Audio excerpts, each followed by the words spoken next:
Dans cet exemple, on va calculer la longueur du côté FG dans le triangle rectangle EFG. Pour cela, on va appliquer le théorème de Pythagore. En effet, le théorème de Pythagore permet dans un triangle rectangle, dès qu'on connaît deux longueurs, de calculer la troisième. Que dit le théorème de Pythagore? Il dit que dans un triangle rectangle, le carré de la longueur de l'hypoténuse est égal à la somme des carrés des longueurs des deux autres côtés. Il va donc falloir repérer tout d'abord l'hypoténuse. L'hypoténuse est le côté qui est en face de l'angle droit. Donc dans notre exemple, le côté FG est donc l'hypoténuse du triangle rectangle EFG. De plus, pour appliquer le théorème de Pythagore, il va falloir indiquer l'hypothèse nécessaire à son application, à savoir être dans un triangle rectangle. Passons à la rédaction de la correction de cet exercice. Comme on est en train de faire une démonstration, on va articuler cette rédaction autour des mots-clés on sait que, or, donc. Tout d'abord, dans on sait que, on va écrire l'hypothèse utile, à savoir que le triangle EFG est rectangle en E. Ensuite, on va citer le théorème. Or, d'après le théorème de Pythagore, on a.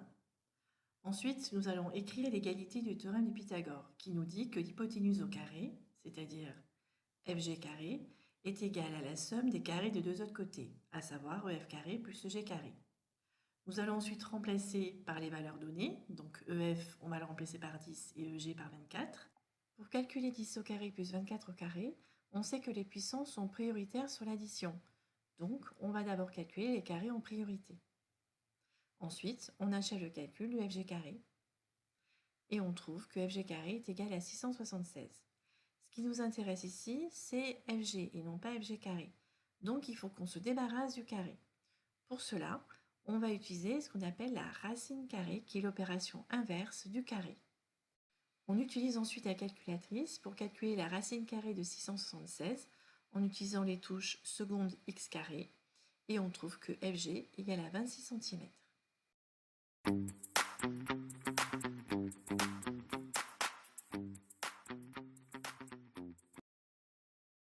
Dans cet exemple, nous cherchons à calculer la longueur du côté ST. Nous sommes dans un triangle rectangle et nous connaissons les longueurs de deux côtés. Nous allons pouvoir appliquer le théorème de Pythagore pour pouvoir calculer la longueur manquante. La différence avec le premier exemple, c'est que la longueur que nous cherchons à calculer n'est pas la longueur de l'hypoténuse. Avant d'appliquer le théorème de Pythagore, nous allons repérer en priorité l'hypoténuse. L'hypoténuse est le côté qui se trouve en face de l'angle droit. Donc ici, dans le triangle STR rectangle en S, l'hypoténuse sera donc le côté TR. Passons maintenant à la rédaction. Nous ne pouvons appliquer le théorème de Pythagore que dans un triangle rectangle. Donc dans la partie hypothèse de la démonstration, nous allons donc donner comme hypothèse, on sait que RST est rectangle en S. Puis nous citons le théorème de Pythagore. Or, d'après le théorème de Pythagore, on a. Ensuite, nous donnons l'égalité de ce théorème, qui nous dit que l'hypoténuse au carré est égale à la somme des carrés des deux autres côtés.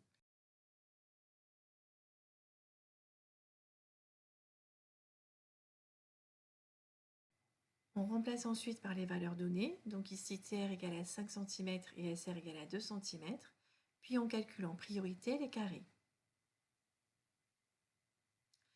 On remarque que notre inconnu est en plein milieu du calcul, donc il va falloir qu'on arrive à isoler notre inconnu. Pour cela, on cherche un nombre qui, ajouté à 4, donne 25.